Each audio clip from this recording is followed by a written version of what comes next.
Hi, my name is Tahira and I'm an Oriental dancer based in Poland, and this is Tahira Belly Dance Diary, where I invite you to dive with me into the world of Oriental dance and all its complexity. Let's begin!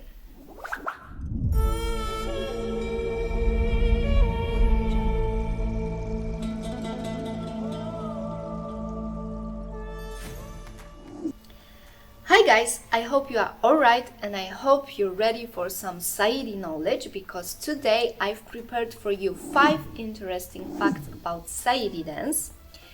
And as you may already know, saidi dance derives from Said region, which is Upper Egypt. And people of this region are really strong-minded people who are really proud of their culture and of their heritage.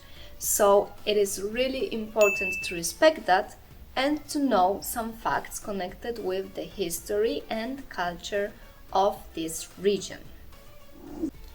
In case you are new to all the things connected with Oriental dance, this is how saidi looks like.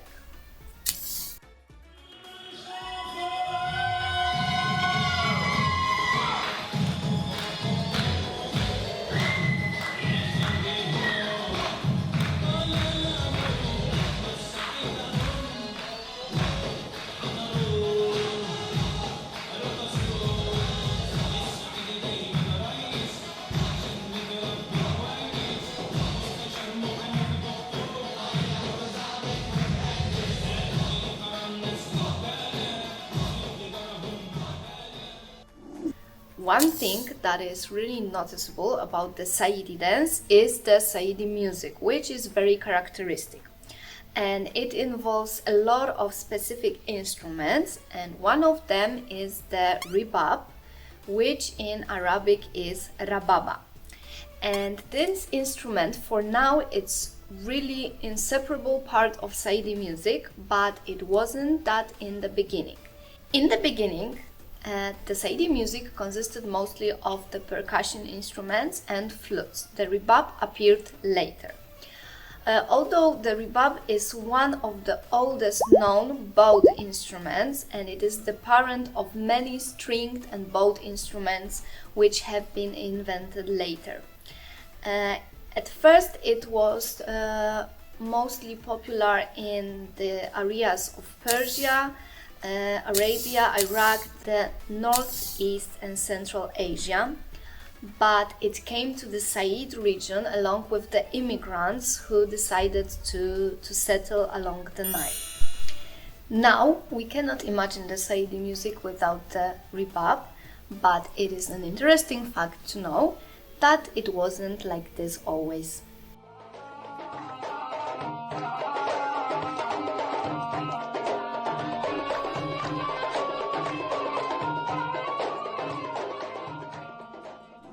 When it comes to saidi dance, you most certainly came across a term Tahtib. And it's a common mistake to confuse these two things, saidi and Tahtib. And although they are really closely connected, they are not the same. Because Tahtib, it's not a dance, it's a game, and saidi is of course a folklore dance.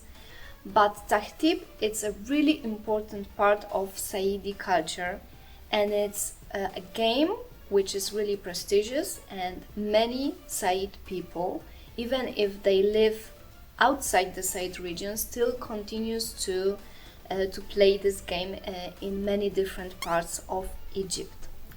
So you must remember that it's really important, and how these things are connected. The Tahtib as a game is a base for all the movements of stick in saidi dance.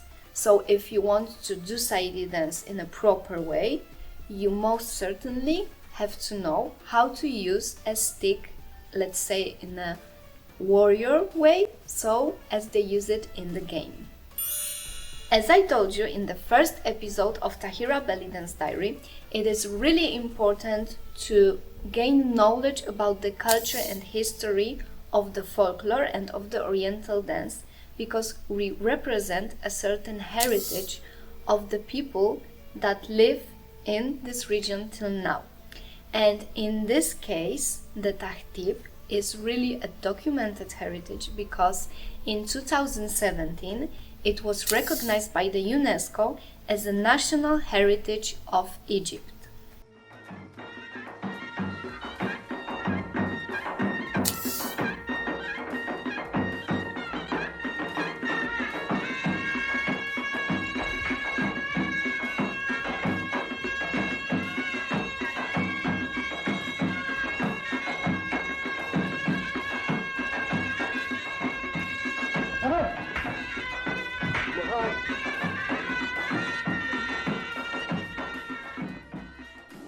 A term that is connected with Tahtib is Il-Mirmah. As you maybe know, the Said region is really famous of their beautiful Arabian horses. And what is the connection? You can say that Il-Mirmah, it's a Tahtib taken to the horseback. So it's also a game, it's also about fighting with the sticks, but all these things are done on a horse. And the event that accompanies this competition is also a competition in horse dancing.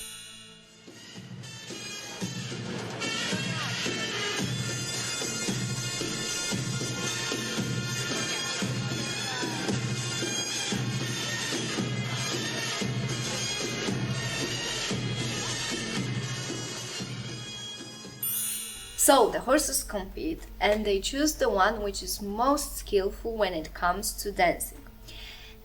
You could see this very characteristic step which they do with their legs and with their hooves, and this step is taken directly into saidi dance. So if you ever heard about the horse step, which is, we can say, a basic step in saidi, now you know the secret behind the name. Let's talk a little bit about the history of the saidi stick. The thing you should know about the saidi stick is that it is not only an accessory. And why is it like this? You must remember that saidi people consider themselves as the guardians of the culture of the pharaohs. So the characteristic turban they make on their heads is connected with the crown that used to be worn by the pharaohs.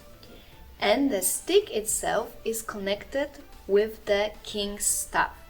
So when you hold the saidi stick, don't think about it as only a piece of bamboo wood, but think about it as a representation of wisdom and dignity of saidi people. Another thing connected with the history of saidi dance is how women started to dance saidi. As you know, originally the dance was only for men and the game is also only for men, but somehow women must have appeared in some moment of history. And this is connected with the history of Ghawazi people in Egypt. In the 19th century, the Ghawazi people were banned from Cairo.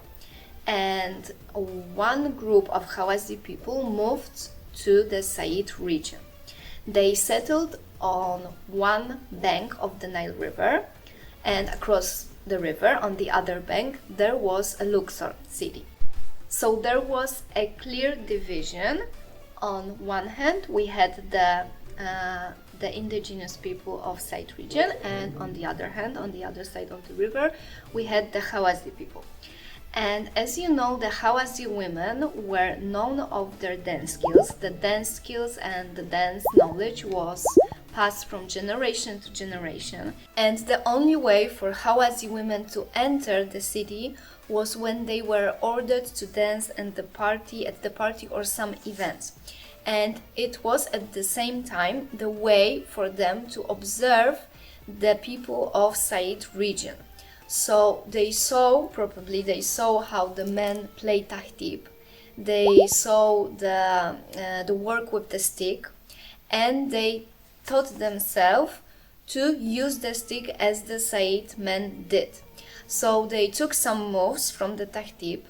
They also took some steps of the game and all the character of the game, some features of the character of the game. and they implemented all these things in their dance.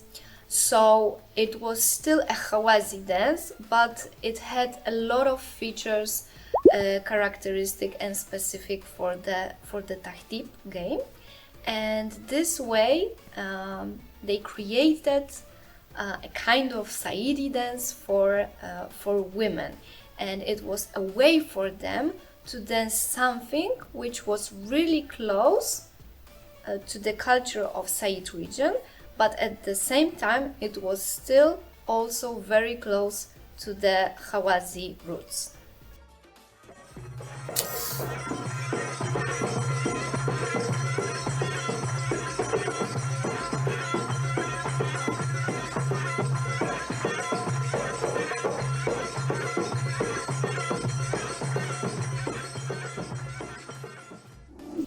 To sum up all the information, there are 5 things which you should remember from this episode.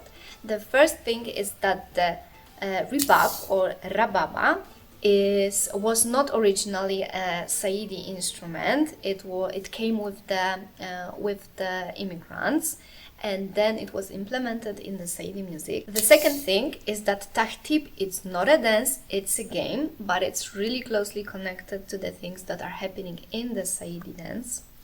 The third thing is about Il-Mirmah, that it is a Tahtib on horseback, and the horses are dancing in the competition, and actually the horse step is really taken from the horse steps.